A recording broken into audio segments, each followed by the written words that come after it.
Hello friends, today we will see the outside micrometer and the depth micrometer.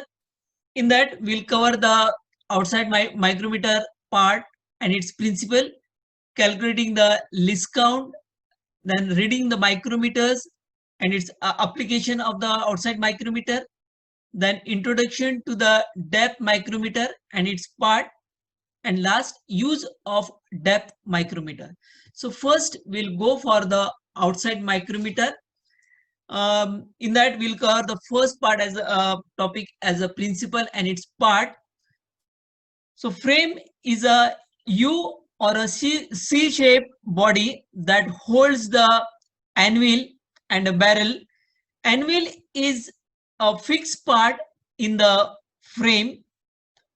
Then the next part is a spindle, is a cylindrical part which is moved by the thimble towards the anvil.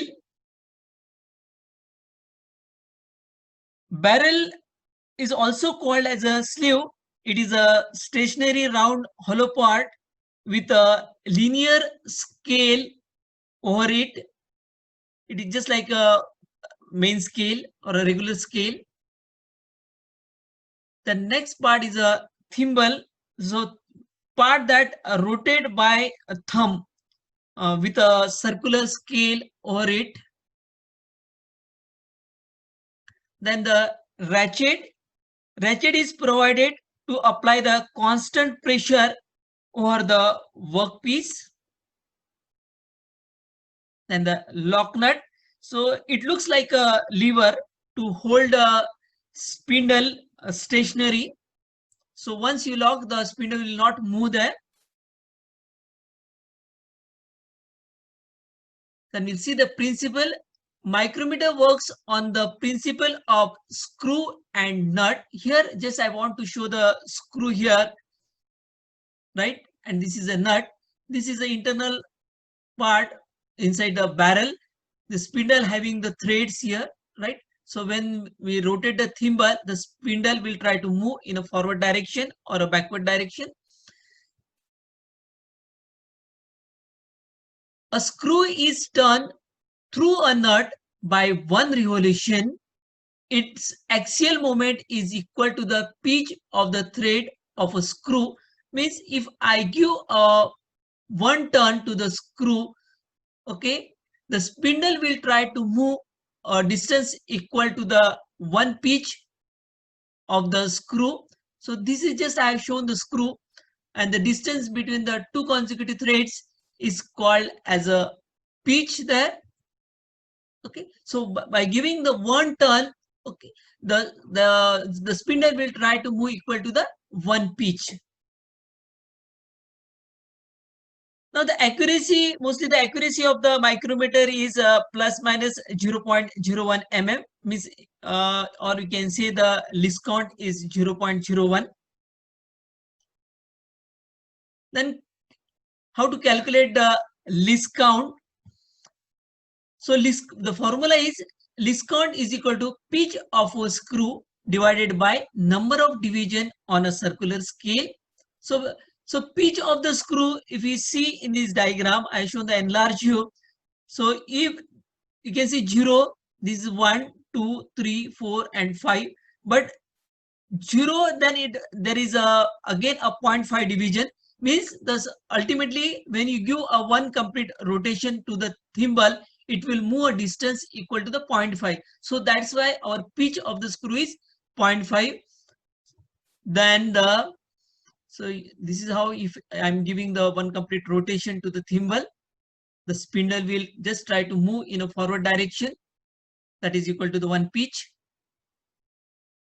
Then the number of division on the circular scale, you can see here on this thimble, there is a 50 divisions over the thimble. So that's why least count is equal to pitch of the screw is 0.5 and number of division is 50. So therefore the least count is equal to 0.01 mm. So we can measure the accuracy up to the 0.01 mm. That is the meaning of that. Then reading, how to read the micrometer. So for that, we know that the total reading is equal to main scale reading plus circular scale reading into least count. Now, if you see the least count, means now we have calculated. So the least count of the micrometer is suppose 0.01. So we can put the value, but main scale you can see from this, you can observe very carefully. We can see that the reading uncovered by the barrel is 7.5 mm, and you can see here, okay, and which is ultimately the main scale reading. Okay. Then the circular scale reading, if you see, so 22 division on the circular scale is coincide with the horizontal line of this barrel or a center line of the barrel. So that's why our circular scale reading is 22. So 7.5 plus 22 is the circular scale reading into least count 0.01. So its value is 7.72 mm. So in this way, we can read the micrometer. Then the application. So here we'll see how to measure the component. So first of all, place the component between the anvil and the spindle, and then rotate the thimble till the spindle touches the object evenly between the spindle and the anvil. Okay. Now lock the lever. Don't remove the component. First lock it. Okay. After locking, you can remove the component, and then note down the reading over the micrometer just by using the formula that main scale reading plus circular scale reading into least count. So this component, I have taken a rectangular component. You can see here a circular component. So with the outside micrometer, we can check the OD, that is outer diameter. Then different type of micrometers are there. This is the outside micrometer to measure the OD. Then this is a inside micrometer to measure the internal diameter. This is a dial type of micrometer. So here, instead of using the thimble or the circular scale, we are using the dial gauge there. Digital micrometer. So it's very easy, but it is highly sensitive. You can read it directly. And this is a depth micrometer. This is the screw thread micrometer. You see the minor diameter. So these are the different type of micrometers. Then we'll go more details in the depth micrometer. So in the depth micrometer, basically, it is just like I can say an alternative to the vernier depth gauge. Now it is used for measuring the depth of holes or slots. Its principle is, this is how we are measuring the slot there. Its principle is similar to the micrometer. It is very easy to use. Then it has a wide measuring range just by changing this extension rod. Means different. You can see there are even the just like we can change this extension rod, and extension rods are available in sizes from 0 to 25 or 25 to 50, 50 to 75, 70 to 75 to 100, like that. So that's why it is more versatile to use also. Then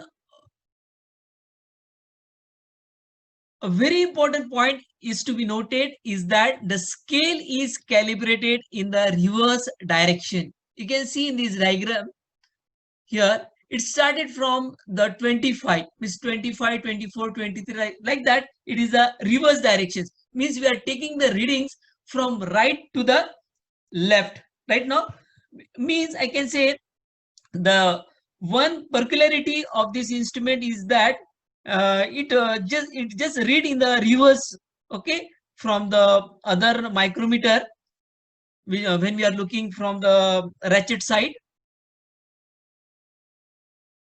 Okay, now there are different parts. This is a ratchet, so just to apply the constant pressure over the component. The thimble, over the thimble there is a circular scale.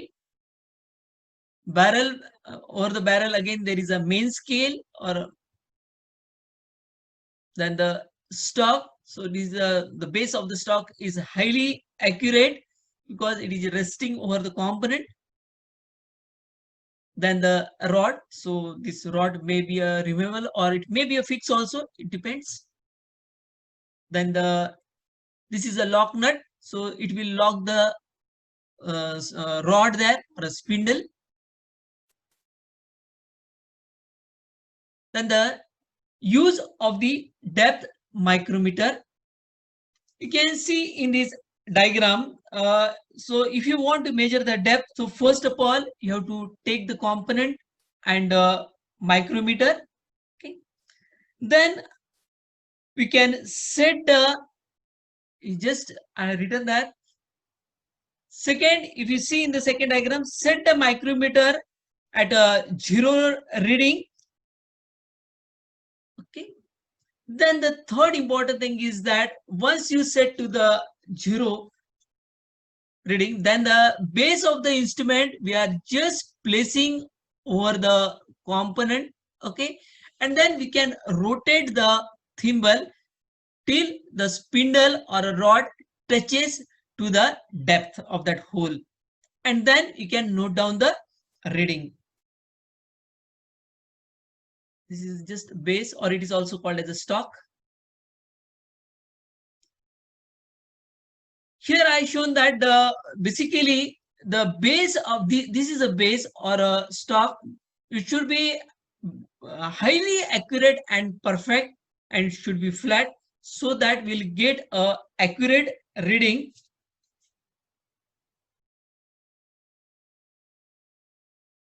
So thank you, friend.